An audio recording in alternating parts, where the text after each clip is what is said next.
Hello everyone, welcome back to the channel. My name is Sean, and we're going to jump right into it straight away into rendering some stuff. So it's been around like 2 weeks since my last video, and I've been practicing a lot. I've been doing a lot of modeling in my spare time, learning how to texture, but very minor stuff like gradient texturing and other stuff like that along the lines, getting used to making different shapes and objects. And over these past 2 weeks, I decided to work on making my own asset folder. And what I decided to do today was basically take like 6 of those assets that I made and put them all into one scene, as you can see right here. And I'm basically just gonna talk about the process of me making it while you watch it. So this process actually wasn't too terrible. I started off with making a plane about like 20 meters in, the size, and basically just got straight to it. I tried to do a bunch of geometry with it. Right now I'm just setting up a bunch of stuff, and I started putting loop cuts into it just so I can have more geometry and more vertices to play with. And I wanted to make a kind of a raised ground area. I already knew that I wanted to have some hill terrains and stuff like that in it. I just had to use the scope modeling tool and stuff like that, like the grab tool and the flattening tool. I wanted to make cliff sides as well, but I decided to scrap that idea because for some reason, you'll see later on in the video, I was having trouble with the grab tool and the flattening tool, but that could be just a me thing and I could just be making mistakes. But I ended up fixing it by doing some work with just working inside of the edit mode and playing around with the vertices. I think I changed the vertices button at the top where you can make randomized points activate in different scales or whatever. And I used that to mess around and make my plane. At first, like I said, I was using the grab tool and it was going okay. It wasn't doing exactly what I wanted to. Like I said, maybe I was just using it wrong. For the most part, it was getting it done, but I eventually did scrap this, and you'll see that, like I said, later on. Now, making the plane, I already knew what kind of textures I was going to be using, considering right now all I've been using is gradient texturing because I haven't gotten into detailed texturing yet. I'm kind of taking my time with learning everything as I go. So I use like this pretty smooth green gradient texture just for my ground, and I think it looks pretty nice. And I gave it a little bit of smoothness with the subdivision modifier, I believe. If not, you guys understand what I mean. So this was my first asset that I added into the scene. It was the tree that I made myself. And the way I made this tree is I made all the points go into one point, like one vertices, and I just kind of drew out my tree along this line with different points. And once I got it to the way I wanted it to look, I used the skin modifier and I just expanded the skin of the model. Then I added isometric spheres to the top of my trees just to give it more of like a tree look, and I added a gradient texture to those as well. And now I'm duplicating it and I have 2 trees because this isn't that big of a scene, so I don't really need that many trees. And I'm still playing around with the grab tool, as you can see, just messing around. But as you can see, it's just doing a bunch of weird shapes right now. And I mean, it looks kind of cool. Like if I would have gotten the the flattening tool to work, maybe I could have worked with this, but the flattening tool was not really working how I wanted it to. Or really, it wasn't working at all from what my eyes could tell. So like I said, I scrapped that. As you can see right here, I'm trying to use it, see what I can do, and I'm not getting any responses. I could be using it totally wrong, like I said, but you live and you learn. I still like the way the original or the final product came out. So I reset everything about right here. I'm still trying to use the grab tool, thinking that maybe I'm just doing something wrong, but eventually, like I said, I move on to the vertices points. Still stretching stuff out, still trying to see what I can work with, and it's going nowhere for the most part. But yeah, right here is where I decided to use the vertices in the edit mode, and now I'm just shaping it to the hills that I want and everything, and like the sizes and stuff like that. So I mean, this moment right here during me working, I kind of felt like I was getting into a flow. So it was very rewarding once I finally did get to this point to start seeing like some kind of landscape be made. Yeah, all I'm doing is moving vertices points along the different axes points to get kind of a look that I want. Trying to make this hill pretty big. It's going to be like the backside of where our scene is looking.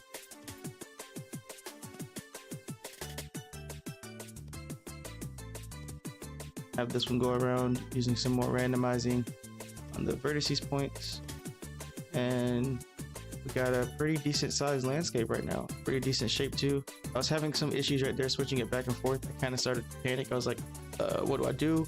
Not looking right whenever I switch back to object mode, but eventually once I switched back, everything stayed the same, and I was pretty happy with how it came out. So I started to get the trees in place and get them how I wanted them lined up, and see what other kind of stuff I could do to the landscape. But like I said, none of the sculpting mode stuff wasn't working, so just did more editing inside of this kind of stuff. But yeah, it came out pretty good for the most part, for what I'd say. I like how it came out. I was trying a bunch of different things, especially with the sculpting mode, but maybe I need to learn a little bit more about that because none of the things were working. But right now I'm bringing in my next object. It was a crate that I made.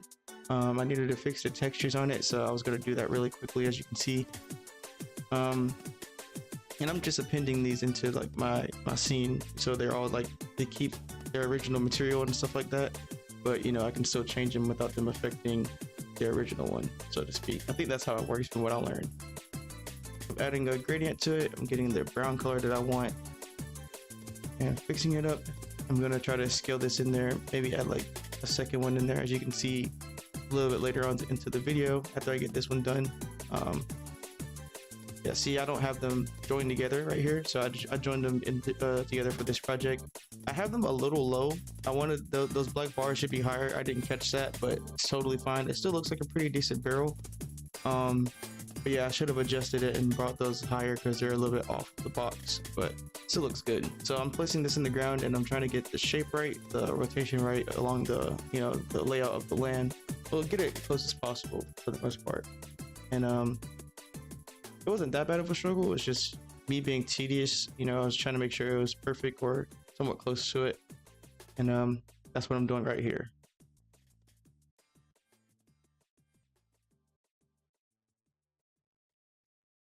So I'm duplicating it. I'm adding another one just to have more scenery.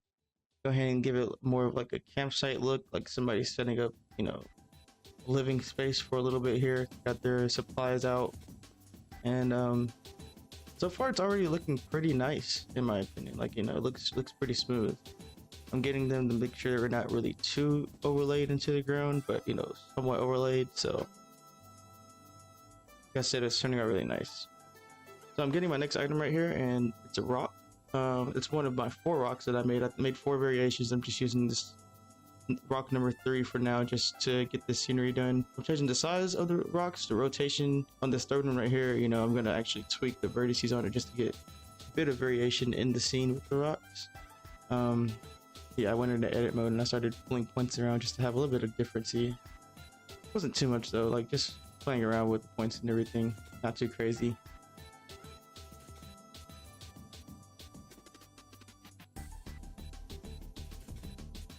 A little bit of renaming. Honestly, renaming during your project work is actually really smart. So if you're not doing that, you should definitely do that. It keeps you organized. But right here, I brought in my 4th model, technically 3rd because you're not counting the rocks. And it's an anvil. It's a very simple anvil. I think it came out really well. I was pretty proud when I made this one, but you know, it's not anything too crazy. I think I added a little bit of a bevel to the bottom and maybe to the sides, and I just added another shape to make the point and stuff like that. Brought the, you know, the vertexes together and it came out pretty nice. I added some shine to it, some metal texture as well. Here is the wall that I created. There was a first wall that I made, and not gonna lie, it was not the best, so I made a second wall, which is the one you're seeing now, and I'll put the first one up for comparison. But yeah, I learned a lot just from trying to make a wall.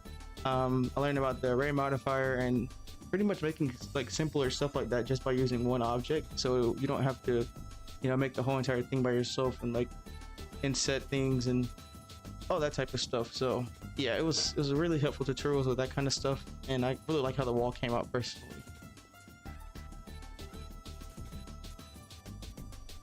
So my next object that I bring into the scene is this campfire that I made. I used a bunch of different objects to make just like design. I used my knowledge that I learned from making the wall, the array modifier, to make a circle of rocks for it, and I learned this fire tutorial and animated it from this channel, really good channel for making a low poly fire, Ventures 3D. It wasn't that hard to follow, actually. It was actually really easy. and kind of recommended to people who want like this low poly style and not too hard, not too stylized, but stylized enough. And I think it came out really well, at least how I did it. And the way he does it too is also really well. So if you want to check that out, I'll leave the video down in the description. Very good tutorial for at least a low poly fire in this style. Go check it out, like I said, if you want to. But right now we're fixing a bunch of textures that were not loaded incorrectly, similar to the crate. This is my planks. Originally I had it where it was just one plank, but I accidentally saved over it where I made it into like an array system. So now I have like a line of planks as an object as well, but I'm just using it along with my door asset that I made. And this is the stone door. I have a wooden door, but I decided to go with the stone just to put it on the stone wall for more of like a stony vibe, I guess. I'm really liking how everything's looking. I like how the animation looks and stuff like that into the scene. Right now I'm just trying to figure out if I can make anything look better, stuff like that with the materials, renaming stuff as I go and stuff like that. So here I am getting the door in place, making sure it looks good against the wall, making sure the dimensions are right, the size, everything looks pretty good.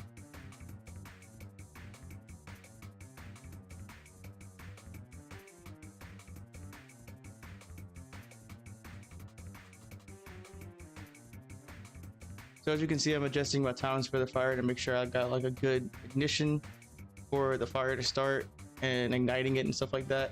I'm working on my lights, making sure the light that I'm using for emitting on the fire is orange to match the color of the fire emitter. I'm making sure the shadows aren't too bright because I don't want it to be super overbearing. I don't want the shadows to be super aggressive either, but I'll tweak that throughout this. And you know, I'm getting my environmental lights set up right here. Now lights actually wasn't that bad to work with. I actually watched multiple tutorials on lights just so I can make sure I'm doing everything right and getting good lighting for my scenes. This is one of my probably like one of my favorite parts of setting up the scene because it kind of brings everything to life, and I like that.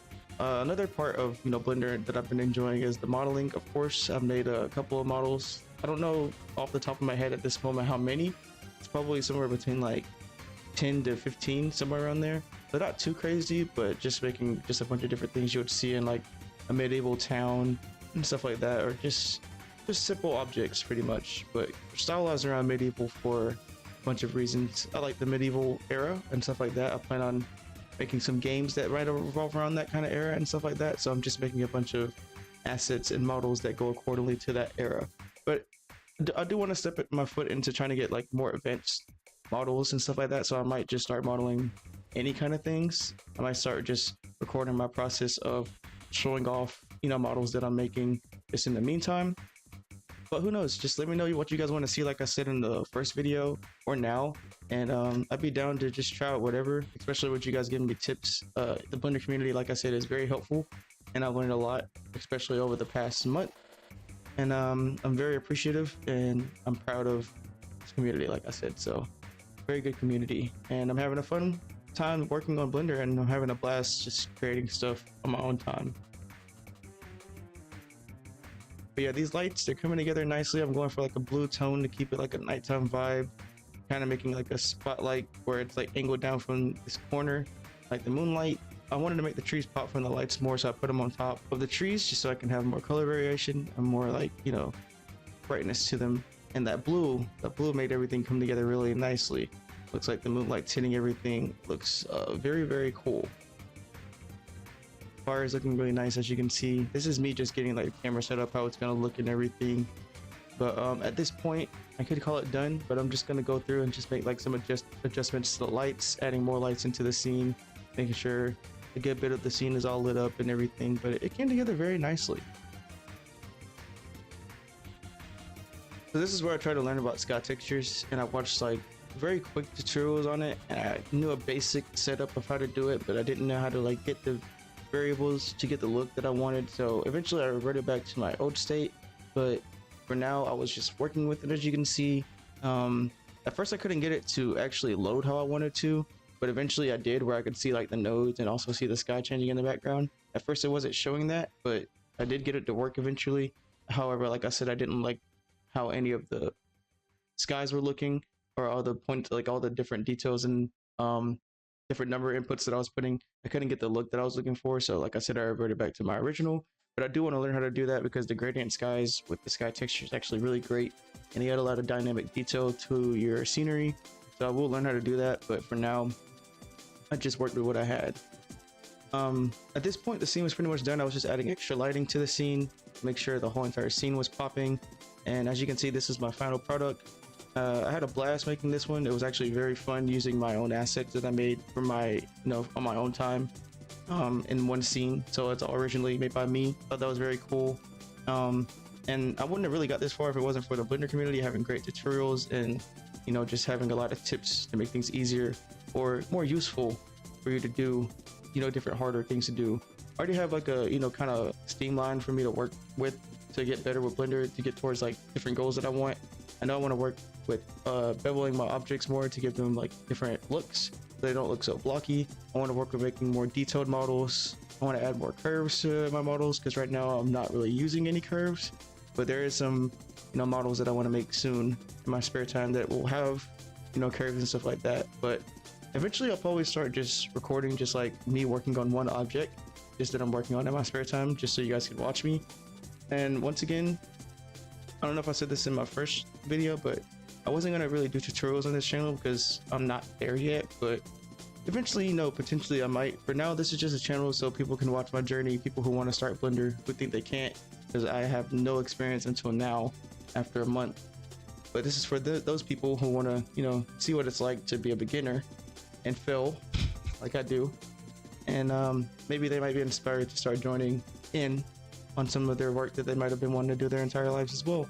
So once again, thank you guys for watching this video. If you enjoyed it, make sure you like and comment, maybe subscribe if you're really liking the content.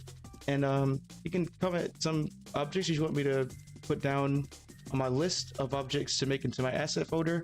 I would really like that. It would give me more stuff to create, think outside the box with and stuff like that.